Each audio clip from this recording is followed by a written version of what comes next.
मैं अनिल सिन्हा द नागरिक में आपका स्वागत है। फिर हाजिर हूँ आपके सामने अपनी डायरी लेकर। इस बार की डायरी में हम बात करेंगे विधुरी जो उनके सांसद हैं भाजपा के, उनके बयान के बाद जो मतलब जिस तरह का माहौल बना है, और उससे मतलब एक तकलीफ, एक दर्द जो मुसलमानों का, अल्पसंख्यकों का जो आया है, उन लोगों का भी आया है जो जो इस तरह का हिंदुस्तान कभी जिन्होंने सोचा नहीं था सपने में कि ऐसा हिंदुस्तान होगा जिसकी संसद में एक सांसद को, चुने हुए प्रतिनिधि को, वो भी कोई मनोनीत सदस्य नहीं है, लोकसभा चुनकर आए हैं बीएसपी के टिकट पर, उनके साथ इस तरह का व्यवहार होगा, उनको इस तरह की बदसलूकी का सामना करना पड़ेगा, उन गाली गलौज झेलना पड़ेगा। तो ये अब जो है, ये ऐसा हिंदुस्तान जो बना है इस मतलब निजाम के दौरान, ये 2014 के बाद खासकर, जिसमें मॉब लिंचिंग देख रहे हैं। दानिश अली ने जो सज्जन जिनके खिलाफ ये हुआ, उन्होंने कहा भी कि मेरा वर्बल मॉब लिंचिंग हुआ, मतलब शब्दों के जरिए मेरी हत्या की गई, ऐसा उनका मतलब, उसका अर्थ यही है।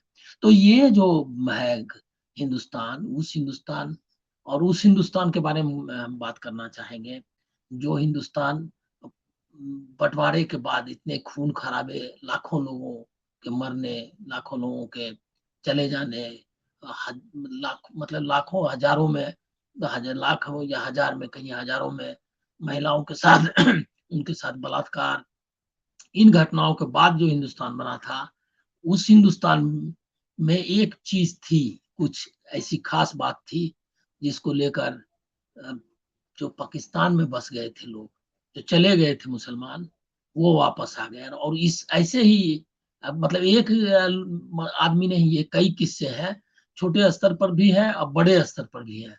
जो चले गए थे पाकिस्तान, यहाँ पर दंगे होने लगे, परिवार फंस गया, बहुत सारी दिक्कतें आ गई, तो चले गए लोग। कुछ लोगों ने तो जा रहे थे ट्रेन से, मतलब सामान बंधा हुआ था दिल्ली में, गांधी जी जब घूमने निकल गए सब जगह, और पूरी शांति स्थापित हो गई, उनको इतना भरोसा हो गया कि सामान बंधा हुआ सामान छोड़कर उतर गए, मतलब लेकर उतर गए। ऐसे लोग भी थे। और ऐसे ही लोगों में एक सज्जन, मतलब सज्जन क्या, एक नामी गीतकार साहिल लुधियानवी का किस्सा मैं कहूंगा। साहिल लुधियानवी 46 में, पार्टीशन के पहले, जस्ट पहले आ गए थे बम्बई। अब बम्बई में एक बड़े गीतकार के रूप में थे। 47 के जिस दिन आजाद हुआ मुल्क, 15 अगस्त को, बम्बई में ही थे। और इसके पहले मतलब उसके बाद जो स्थितियां थी, इसमें कई शायर, कैफी आजमी, साहिर लुधियानवी, सज्जाद जहीर, बहुत बड़े बड़े नामी लोग, ये लोग मुशायरा करते थे, लोगों को जगाते थे कि ये नफरत का दौर खत्म होना चाहिए, हमको एक ऐसा मुल्क चाहिए जो सेकुलर मुल्क है, इसमें दंगे फसाद मत करो। ये इसमें भाग लेते थे। लेकिन ऐसा हुआ क्या कि भी इतना माहौल खराब था। उनका घर लुधियाना, लुधियाना में उनकी माता जी थी। और पंजाब सबसे ज्यादा प्रभावित रहा, ये आप जानते हैं कि कोई एक मतलब कई ऐसे शहर, ऐसे गांव जहां पर कि एक भी उस तरफ मुसल हिंदू नहीं रह पाया, और इस तरफ मुसलमान नहीं रह पाए, दोनों तरफ मार काट, औरतों का ये, और रेलम रेला, मतलब इधर से लोग जा रहे हैं, उधर से लोग आ रहे हैं, काफिला, और ट्रेन में लाशें भेजी जाती थी, उधर से भी लाशें आती थी, इस तरह का माहौल था। ऐसे माहौल में उनकी माता लुधियाना से को लोग लेकर के, मतलब लोगों के साथ जाना पड़ रहा, लेकर के उनको चले गए। अब इनको पता नहीं कि कहाँ है मेरी माँ। तो वो दिल्ली आए, दिल्ली आए, वो रुके हुए थे। उस बीच में उन्होंने एक गीत भी लिखा, जिसमें लिखा कि ये क्या है, मतलब किस तरह का नफरत हमने किया है, और ये कौन सा, ये तो तमाशा है, ये जो है इसमें ये तो कुछ है नहीं, इस तरह का उनका मतलब रेडियो, ऑल इंडिया रेडियो से, बहुत नामी गीतकार थे उस समय भी, काफी बड़ा नाम था उनका। तो वो उन्होंने वो गीत लिखे, और उसके बाद लेके पता लगा कि मेरी माँ लाहौर चली गई है। उनके दोस्त लोग जो थे लुधियाना में, वो सब लेकर के उनको हिफाजत से ले गए, वहां चले गए। तो वहां पर अब हुआ क्या कि माँ और एक बात में ये साहिर साहिर लुधियानवी के बारे में जब हम बात करते हैं तो एक बात रखना चाहिए कि बेमिसाल उनकी मोहब्बत, मतलब उनका जो माँ से जो प्रेम था, इसके बारे में मतलब किस्से हैं, क्योंकि वो बहुत ही, बल्कि वो जब इतने बड़े गीतकार हो गए थे तो भी किसी गीत के लिखने के बाद सबसे पहले अपनी माँ को सुनाया करते थे और उनका अप्रूवल लिया करते थे। कोई अगर फिल्म सक्सेसफुल हुई तो वो उनको दिखाते थे और वो अगर अप्रूव किया तभी उनको लगता था कि हमने कुछ काम, मतलब मेरा काम सही हुआ है। तो इतनी मोहब्बत उनको अपनी माँ से था। और ये जो मोहब्बत थी, इसके पीछे एक रीजन है, ये भी किस्सा जानना चाहिए, इसीलिए कि जब तक आप इंसानी जो उसकी जो पृष्ठभूमि है, उसका जो उसके पीछे का जो माहौल है, या वो जो जिस तरह से उसकी परवरिश हुई है, जिस तरह जीवन उसने जिया है, उस पर जब भी आप बात करें तो उस पर बात करना जरूरी होता है। इससे आपको समझने में सहूलियत होती है कि एक आदमी मतलब किन किन परिस्थितियों से बनता बिगड़ता है और उसकी सोच पर क्या असर किस तरह का होता है।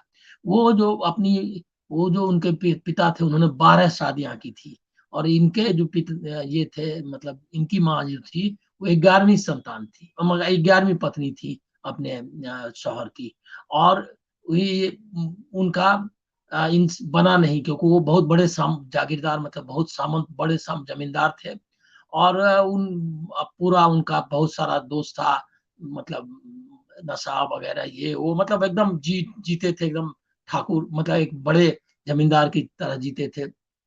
तो ये उनको जमा नहीं और वो उनसे अलग हो गई। लेकिन ये बेटा इनका था तो वो चाहते थे क्या कि हमारी हम बेटा हासिल कर लें।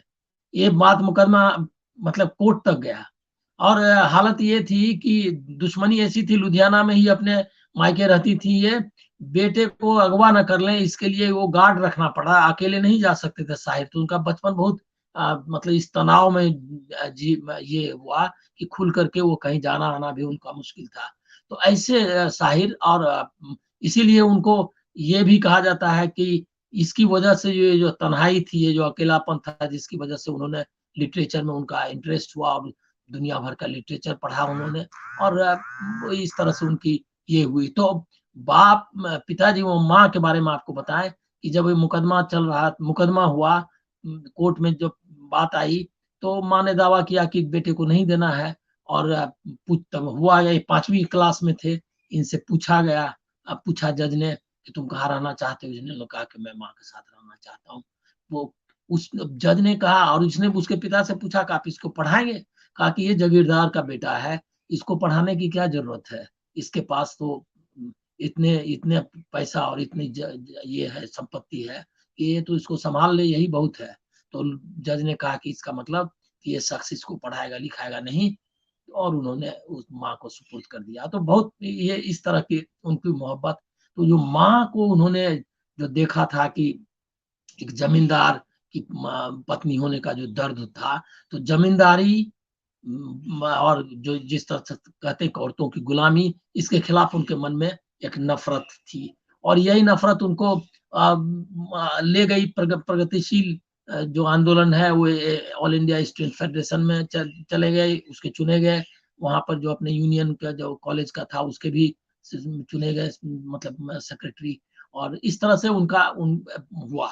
और 1943 में आजादी, ये सब चल रहा है आजादी में कि पाकिस्तान हिंदुस्तान का इतना माहौल है। और वो जो इलाका, मतलब लाहौर में फिर पढ़ने के लिए गए थे, लाहौर कितना टेंस, मतलब तनावपूर्ण था सांप्रदायिकता के हिसाब से। ऐसे माहौल में भी प्रगतिशील आंदोलन के साथ रहे। और उनकी किताब 1943 में तलखियां किताब आई, और तलखियां से वो स्टार बन गए उस समय। आप सोच लीजिए, मजाज, उर्दू शायरी एक अपने चरम पर था, इसमें मजाज, फैज अहमद फैज, कैफी आजमी, सब मतलब इतने नाम है कि आप गिनते रह जाएं। तो ऐसे फिराक गोरखपुरी और कृष्णचंद्र, मतलब साहित्यकार में, लेखक में, ऐसे बड़े बड़े नाम थे। उस बीच में भी उनका नाम, इतना यंग एज में भी उनका नाम आ गया था। तो फिर वो अपन वहां एक पत्रिका में संपादक बन गए। लेकिन उसका जब मियाद खत्म हो गया, मतलब उसका जब कॉन्ट्रैक्ट खत्म हुआ, तो वो अपना ये करने के लिए, तलाश के लिए, अपने कैरियर के लिए चले आए। माँ उनकी लुधियाना में थी। यही 46 में। और इसी बीच में ये हादसा हो गया। तो गए वो लाहौर गए कि माँ के लिए वो कुछ भी कर सकते थे। वो लाहौर चले गए, छोड़ दी अपनी मुंबई की करियर। लाहौर में उन्होंने एक नौकरी खोज ली, सवेरा अखबार में काम भी करने लगे। लेकिन वो तो प्रगतिशील, और जो हिंदुस्तान में तो लुधियाना के थे, वो एकदम उसमें उनको पूरा यकीन, मतलब अपने को भारतीय मानते थे। उनका नाम भी साहिर लुधियानवी था, लुधियाना शहर का। तो वो वहाँ उन्होंने नौकरी तो शुरू कर दी, लिखने लगे इसके खिलाफ, सरकार के खिलाफ। और जो ये मतलब मुल्ला मौलवी इसके खिलाफ। मुल्ला मुल्ला मौलवी की बात आई तो मैं आपको बता दूं कि जब तलखियां किताब आई, उसके उसी समय में उन्होंने एक नज्म लिखा था ताजमहल के बारे में। ताजमहल का नज्म जो था उसमें उन्होंने लिखा था कि एक शहंशाह ने ताजमहल बनवाकर हम गरीबों के की मोहब्बत का उड़ाया है मजाक। इस पर उनको काफिर वगैरह सब कहा गया, क्योंकि शहंशाह के खिलाफ आप कैसे इस तरह के गीत लिखेंगे। तो वो बाद में वो गीत एक फिल्म में भी उसको लिया गया। लेकिन वो उनके निशाने पर पहले से थे। तो वह मामला बहुत टेंस था। और उन्होंने उसी में एक लेख में उसकी आलोचना कर दी, जिसमें कि उसमें सरकार के खिलाफ लिख दिया। तो उन पर उनका अरेस्ट वारंट हो गया। तो उन्होंने वो भाग निकले, क्योंकि वो जेल वहां जाना नहीं था उनको। और उनका वैसे भी लाहौर में दिल नहीं लग रहा था, जो लाहौर बाद में बन गया था। पहले का अदबी माहौल वाला बेहतर माहौल वाला जो ये था लाहौर, वो बदल चुका था। तो वो वहां रह नहीं सकते थे, तो वापस आ गए दिल्ली। लेकिन माँ को हिफाजत में थे, वो कर रख कर आए थे। उनका दोस्त एक हामिद अख्तर था जो बॉम्बे में उनके साथ रहा था, उसको उन्होंने लाहौर बुला लिया था जब वो लाहौर बसने के लिए गए। तो वो तीनों लोग रहते थे। तो अंत में वो चले आए यहाँ। वो तो सुरक्षित ही थी, हामिद अख्तर के साथ रहती थी। लेकिन यहाँ से दिल्ली आकर उन्होंने चुपचाप खिसक कर आ गए यहाँ, मतलब गोपनीय ढंग से। और उन्होंने अपने एक दोस्त जो प्रकाश पंडित, वो बहुत फेमस ये मतलब उर्दू के मतलब साहित्यकार रहे हैं, और बहुत उनका नाम था उस समय। और बाद में भी उन्होंने बहुत संग्रह वगैरह निकाले। तो उनको उन्होंने भेजा, और वो उन्होंने कुछ मैनेज करके सरकार और ये सब से करके धीरे से उनको ले आया। उस समय आना जाना जारी था। इसमें एक और चीज आपको किस्सा बता दूं कि इसके पहले एक ओपन लेटर ख्वाजा अहमद अब्बास, जिन्होंने आवारा फिल्म लिखी, राज कपूर की सारी जो तमाम सुंदर मतलब बेहतरीन फिल्में हैं, मेरा नाम जोकर तक, वो ख्वाजा अहमद अब्बास की स्टोरी पर है। और वो बहुत बड़े पत्रकार भी थे, ब्लिड्स में उनका आजाद कलम चलता था। और बहुत बड़े इंटेलेक्चुअल थे जो आजादी का आंदोलन में हिस्सा लिया था। तो ख्वाजा अहमद अब्बास इस राय के थे कि जो हिंदुस्तान से जिन मुसलमान इंटेलेक्चुअल्स को जाना पड़ा है, वो वहां नहीं रहे, वापस आ जाए। और उन्होंने लिखा था कि ये इसके मतलब मजहब के नाम पर देश बनाना, मुल्क बनाना, इसका इसका विरोध होना चाहिए। और हम लोग तो इसको विरोध में रहे ही हैं, और इसके लिए जरूरी है कि वो लोग वापस आ जाए। तो वो इस काम में लगे हुए था। लिखा कि मेरी जो सोच है, इसके लिए जरूरी है कि हिंदुस्तानी होने की हैसियत की वजह से कि मैं उन लोगों को वापस लाने की कोशिश करूं। तो वो उन्होंने एक ओपन लेटर साहिर लुधियानवी के नाम से लिखा था, जिसमें उन्होंने लिखा कि आप जो है, आप अगर पाकिस्तान में भी रह रहे हैं, दुनिया के किसी भी जगह पर रहेंगे, आप रहेंगे तो हिंदुस्तानी ही। क्योंकि लुधियाना आपके नाम से लुधियाना जुड़ा हुआ है। लुधियाना तो हिंदुस्तान में ही रहेगा जब तक पाकिस्तान उस पर कब्जा न कर ले। और वो उसकी कोई कभी हो ही नहीं सकता ये। इसीलिए आपको वापस आना चाहिए। ये ओपन लेटर ये छपा भी, इंडिया मैगजीन उस समय एक बहुत फेमस मैगजीन बम्बई की हुआ करती थी, उसमें उनका ख्वाजा अब्बास ख्वाजा अहमद अब्बास का ये लेटर छपा।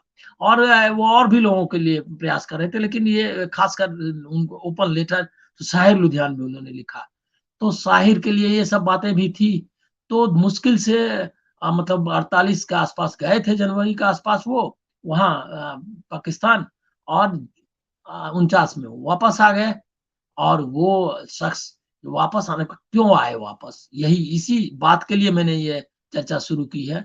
इसलिए वापस आया कि वो जो मुल्क था, वो ऐसा मुल्क था जो उनके उनके सपनों का मुल्क था, कि जहां पर कोई नफरत मजहब के नाम पर किसी चीज के नाम पर नहीं होगी, जहां पर कि एक बेहतर दुनिया बनाने का संघर्ष चलेगा। और वो फिल्मों में भी वही उनका वो जो सपना था इस हिंदुस्तान को देखने का, वही वो चलाते रहे। इसीलिए आपको याद होगा कि प्यासा फिल्म में उन्होंने जो गाने लिखे कि कहाँ है नाज जिन्हें नाज था हिंद पे वो कहाँ है, और उन्होंने लिखा है कि ये कूचे नीलाम घर दिलकशी के, ये लूटते हुए कारवां जिंदगी के, कहाँ है मुहाफिज खुदी के, मतलब जो भगवान का ये कहते हैं, जिन्हें नाज है हिंद पर वो कहाँ है। ये उनका फेमस, अब सब लोग जानते हैं कि प्यासा के और सारे गीत भी फेमस हुए, और उसमें ये गीत है। ये जो सपना था हिंदुस्तान का, उनको जो गरीब है, जो सताए हुए लोग हैं, उनके लिए उनके उनके लिए उनके हक की आप बात करते थे। और एक और चीज बताऊं, ये चूंकि ये घटना महिला आरक्षण बिल पर हुआ है और शाहिर की हम बात कर रहे हैं, तो शाहिर एक ऐसे शायर हुए ये में मतलब अपने फिल्म जगत में, या ऐसे जो औरतों की आजादी के बारे में और उनको बारे में बहुत ही सचेत थे। उनका वो भी गाना बहुत फेमस है 1958 में साधना का, जिसमें की है कि औरत ने जन्म दिया मर्दों को और मर्दों ने उसे बाजार दिया। ये भी वो बहुत फेमस गीत है। तो ये चूंकि महिला आरक्षण बिल के ही संदर्भ में ऐसा हुआ है, तो इसीलिए मैंने इसकी भी बात कर दी। लेकिन एक और दो चीज मैं कहना चाहूंगा कि जो जो मुल्क का जो तस्वीर शाहिर जैसे लोगों के पास थी, वो तस्वीर कैसी थी, इसमें आप देखेंगे क्या कि किस तरह की चीजें उन्होंने भजन लिखे। आपको चित्रलेखा का भजन का होगा कि ये कहते हैं, वो 1 मिनट उसका मैं आपको सुनाता हूँ, जिसमें कि वो बताते हैं। 1 मिनट, 1 मिनट जरा सा, शायद हाँ, मन रे तू काहे न धीर धरे। वो जो गीत है कितना स्पिरिचुअल है। अच्छा, रक्षाबंधन के गीत में अभी भी आप लोग सुनते होंगे, मेरे भैया मेरे चंदा मेरे अनमोल रतन, काजल का गीत। और उसमें भी और अब मतलब कई और भजन लिखे, लेकिन ये जो बहुत ही बेहतरीन थे उनके गीत, जो इस मतलब हिंदू स्पिरिचुअलिज्म जिसको कहेंगे, ये आप क्या कहेंगे, स्पिरिचुअलिज्म कहना चाहिए उसको। तो तोरा मन दर्पण कहलाए, भले बुरे कर्मों को देखे और दिखाए, वो काजल का ही गीत है। और सीधे भजन भी उन्होंने भगवान भारतीय मतलब जो हिंदू गॉड्स हैं उनके लिए कई फिल्मों में लिखे।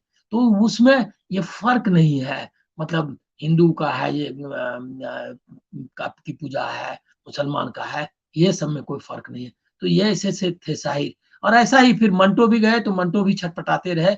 और आपको एक और बस चलते चलते मैं आपको बता दूं कि एक और नाम याद आ रहा है मुझको, इन जो जिसका कि आप जानते हैं, शाहनवाज ढिल्लों सहगल, जो कि ये के भारत मतलब आजाद हिंद फौज के जो सिपाही मतलब लीडर्स थे, मतलब नेताजी के सीधे साथ में, और जिनका फांसी का मुकदमा जिन पर चल रहा था, और फिर उनको किया गया। शाहनवाज का पूरा परिवार पाकिस्तान में था, और जब आईएनए मतलब आजाद हिंद फौज के लोगों को पकड़ के लाया गया बर्मा से, तो उनको लाल किले में यहाँ कैद रखा गया।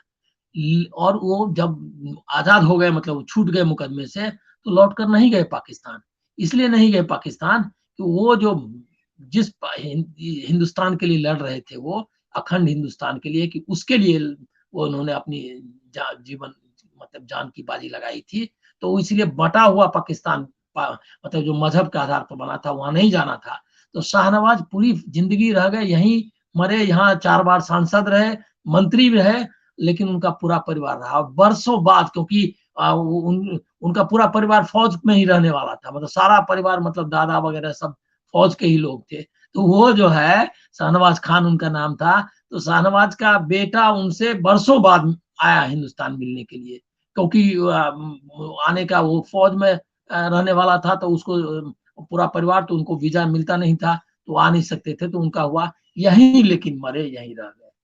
तो ऐसे भी था। इस हिंदुस्तान में अगर इस तरह आप मान करेंगे और उसको आप गाली देंगे जिसकी कल्पना नहीं की थी, तो कैसे चलेगा। और ये बस इसलिए इसका हमको ध्यान रखना चाहिए कि वो लड़ाई जो 47 में मतलब कि पहले मुस्लिम लीग ने शुरू की थी, हिंदू महासभा वालों ने शुरू की थी कि हिंदू और मुसलमान अलग रहेंगे और देश का बंटवारा कराया था, वो लड़ाई अब भी जारी है। और इस लड़ाई को आपको चलाना है। बस आज इतना ही। स्वस्थ रहें आप। नमस्कार।